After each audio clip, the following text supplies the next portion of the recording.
Bismillahirrahmanirrahim. Assalamualaikum warahmatullahi wabarakatuh. Selamat pagi mahasiswa sekalian. Baik,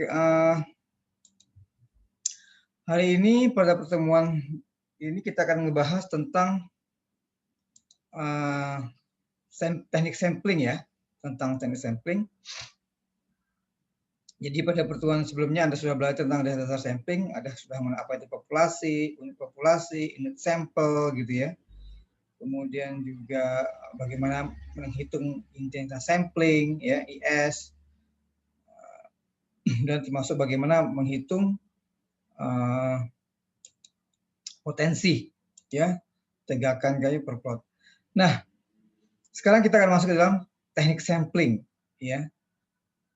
Kenapa perlu ada teknik sampling? Karena memang adanya keterbatasan ya sumber daya manusianya, waktu, dana, maka kita nggak bisa melakukan secara sensus, tapi kita harus mengambil beberapa bagian dari unit populasi yang ada. Maka diperlukan teknik sampling.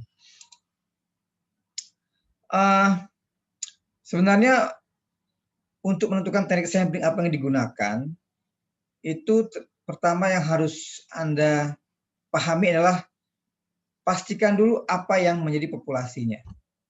Misalnya seperti itu ya. Apakah jenis pohonnya, ya, apakah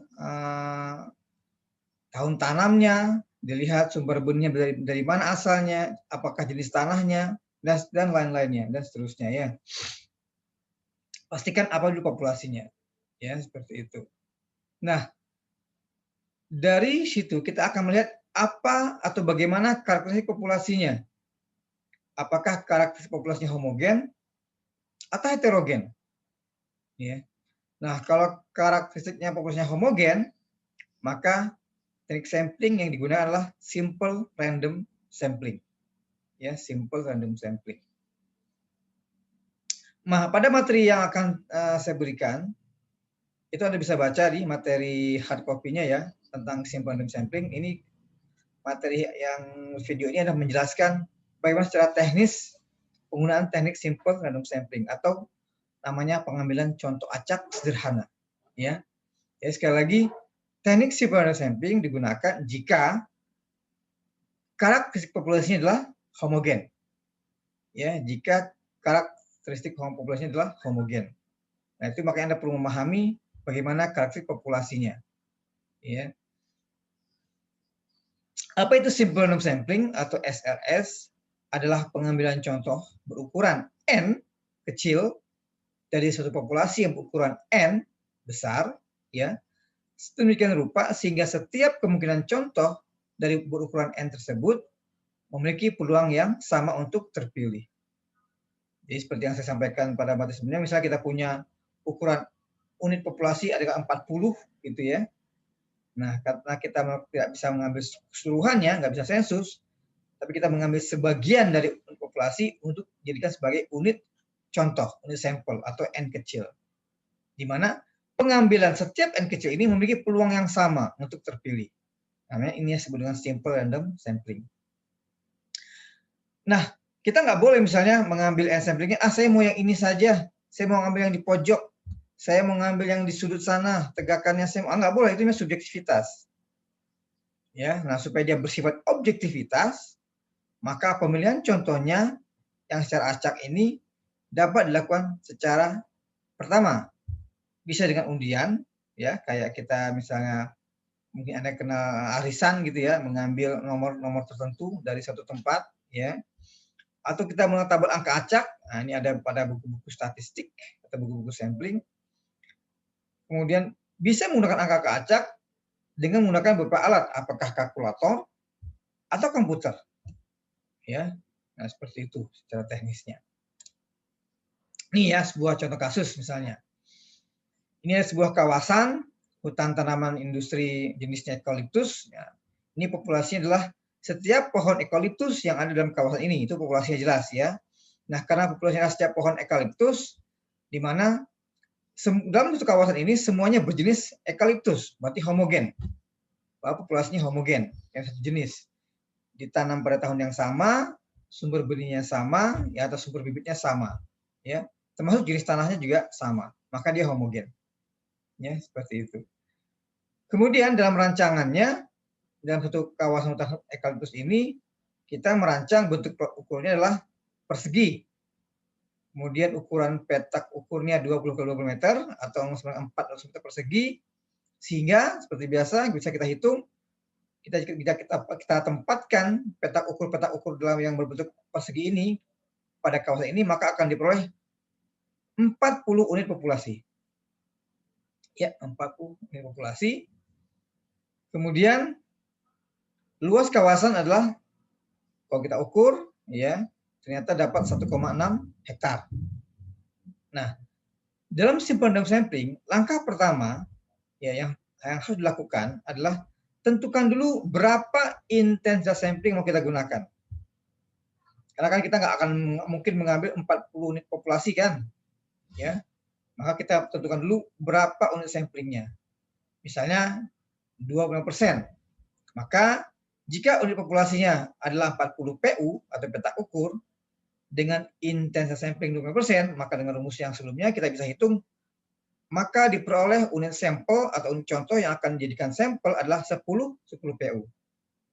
Ya, berarti dari unit populasi maka kita akan gunakan 10 PU saja ya yang akan kita lakukan pengukuran di lapangan. Nah, kita akan menduga potensi tegakan pohon yang ada dalam kawasan hutan ini. Ya, yang dalam berapa sih potensi hutan yang ada dalam kawasan ini 1,6 hektar ini? Nah, itu akan diduga oleh 10 PU yang akan kita ambil secara acak nanti. Nah, langkah kedua kemudian melakukan pengacakan ya dari 40 PU ini untuk memilih 10 PU. Ini ada 1, 2, 3, 4 sampai 40 PU. Mana yang akan kita ambil? Kan demikian. Tadi yang saya bilang, oh saya mau yang nomor 1, nggak boleh. Atau saya mau yang nomor 19, atau saya suka yang nomor 26, nggak boleh, itu memang subjektivitas. Maka kita lakukan pengacakan dengan beberapa metode tadi. Ya, bisa dengan undian, bisa dengan menggunakan tabel keacak atau beberapa alat kalkulator misalnya untuk mendapatkan angka-angka random. Nah, dari 40 populasi ini misalnya kita random diperoleh seperti ini. Nah, dari hasil pengacakan atau random diperoleh plot ukur nomor misalnya 1 ya dari hasil undian tadi. Terus nomor 13, nomor 10, 18, 21, 32, 29, 27, 25 dan 34.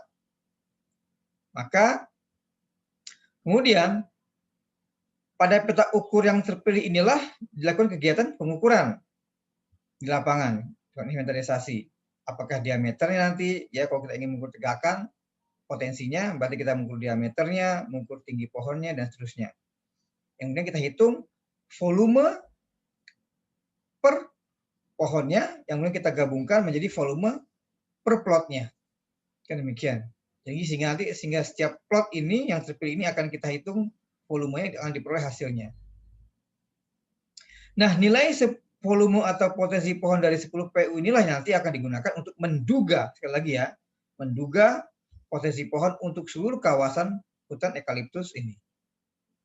Nah, pahami ya? Baik, selanjutnya.